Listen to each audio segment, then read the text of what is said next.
Fue hace 7 años, tuve un accidente y me lastimaron a la altura de T3, C7. Es cervical 7. Entonces, a partir de ahí, pues no siento mis piernas y no puedo caminar. Ernesto es uno de los 7 millones de mexicanos que viven con alguna discapacidad. Aunque en el país los principales detonantes de la discapacidad son las enfermedades y la vejez, en su caso fue un accidente. Tenía 19 años, iba a cumplir 20. No pierde tiempo dando detalles sobre el incidente. Se concentra en el tema que lo ha ocupado en los últimos años. Pues mi madre toda la vida me ha dicho que estudie Derecho, porque ella también es abogada. Al realizar sus estudios se enfrentó a la falta de accesibilidad en edificios, pero sobre todo a la discriminación. Que le pedí a unos compañeros que me subieran. Y me dijeron, no te vamos a subir. Pero era innecesario eso, no sé. Generalmente me decían, híjole, es que ahorita voy con prisa, o vengo lastimado, o estoy muy cansado y te puedo tirar. No sé, algo así. Pero esa ocasión como que no me pareció. De acuerdo con estudios del Consejo Nacional para Prevenir la Discriminación, 32% de las personas con discapacidad necesitan rampas para sillas de ruedas, 29% un lugar de estacionamiento adecuado, 19% necesitan elevadores especiales para la silla de ruedas y guías o señalamientos para debilidades visuales. Para 18% de ellos, contar con baños que permitan el acceso con una silla de ruedas es básico. Pese a todo, Ernesto no se dio por vencido. Siguió con sus estudios y para conseguir un título de abogado, hizo sus prácticas profesionales.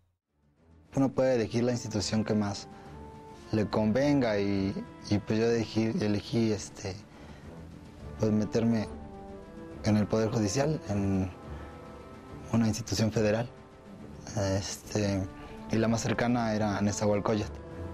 Entonces me fui para allá a hacer mi servicio social 6 meses. Ahí no tuvo mayor problema, y es que aún antes de la reforma constitucional en materia de derechos humanos, para el Consejo de la Judicatura Federal ya era una prioridad la atención a las personas con discapacidad.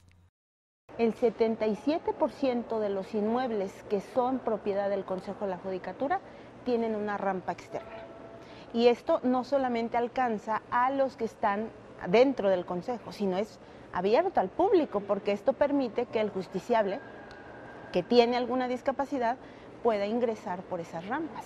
Entonces hay muchos elementos, desde señalizaciones, las puertas, existen elevadores para personas con discapacidad, existen cajones especiales para personas con discapacidad que trabajan dentro del Consejo, pero también para los que llegan, los usuarios. En la universidad le dieron las bases y en los tribunales federales la oportunidad de poner en práctica sus conocimientos en un ambiente incluyente y de absoluto respeto. Lo que me ha gustado mucho es que las personas me tratan así, pues incluso a veces se les olvida, ¿no? Que no puedo hacer ciertas cosas y hasta como que les cae el 20, pero pues me gusta porque no me ven con esa cierta discapacidad, ¿no? Su dedicación y esmero le abrieron las puertas de una institución que desde el interior promueve una cultura de respeto a los derechos de personas con discapacidad. Cuando hablamos de persona con discapacidad, la palabra clave es persona. Es un ser humano. En caso de duda, dices, bueno, es que no sé cómo dirigirme a él o a ella, pregunta. No requiere necesariamente un trato especial. Si la persona requiere ayuda, seguramente lo va a expresar. Con esta filosofía, el Consejo de la Judicatura Federal realiza campañas de difusión y sensibilización para servidores públicos, incluidos jueces y magistrados. Los métodos van desde un correo electrónico informativo hasta cursos, seminarios y conferencias enfocados a los derechos de personas con discapacidad.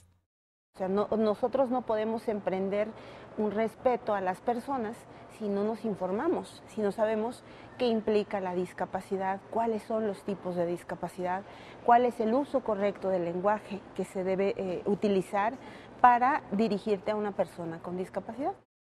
Una forma común, por ejemplo, es las personas que están en silla de ruedas, si vienen acompañadas de alguien que les está empujando, digamos, dirigirse a la persona que está empujando la silla.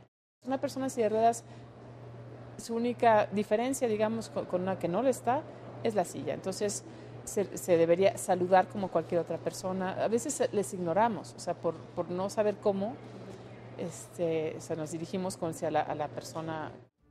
Después de 6 meses de prácticas profesionales, Ernesto fue contratado como oficial administrativo. Él se reconoce como un hombre afortunado y no exagera. Solo 39% de los mexicanos que tienen alguna discapacidad participan en el mercado laboral. La mayoría realizan quehaceres domésticos sin recibir ninguna remuneración. La situación en materia de derechos humanos para las personas que sufren alguna discapacidad es en este país deplorable. Creo que han sido los olvidados de la protección de los derechos humanos en este país. A la gente, al poder político le ha interesado muy poco legislar en materia. La Convención sobre los Derechos de las Personas con Discapacidad, ratificada por México, reconoce el derecho de las personas con esta condición a trabajar en igualdad de circunstancias. Sin embargo, son pocas las empresas o instituciones públicas que cuentan con políticas de inclusión en esta materia. Una política de inclusión laboral no significa que se les va a dar preferencia a las personas con discapacidad o que se van a crear plazas especialmente para ellos, sino que no va a ser un impedimento la discapacidad para que puedan acceder a una plaza. Precisamente así fue que se incorporó Ernesto al equipo de trabajo del 20º Tribunal Colegiado en materia administrativa del Primer Circuito. Llega la demanda ahí a oficialidad de partes y se remite a Secretaría de Acuerdos. Y hay oficiales administrativos en esa área de Secretaría que ven la demanda y ellos deciden si la admiten o no, que es donde estoy yo. Bajo la gestión del ministro Luis María Aguilar Morales como presidente del Consejo de la Judicatura Federal, se ha diseñado un plan rector en materia de accesibilidad para personas con discapacidad, además de establecer las condiciones jurídicas y materiales que permiten el libre acceso a la justicia de las personas con discapacidad. Y me parece que las instituciones harán bastante en establecer las políticas para que este tipo de personas puedan, en igualdad de circunstancias, tener las mismas posibilidades que cualquier persona que no tiene discapacidad para tener un trabajo y, por supuesto, tener un salario.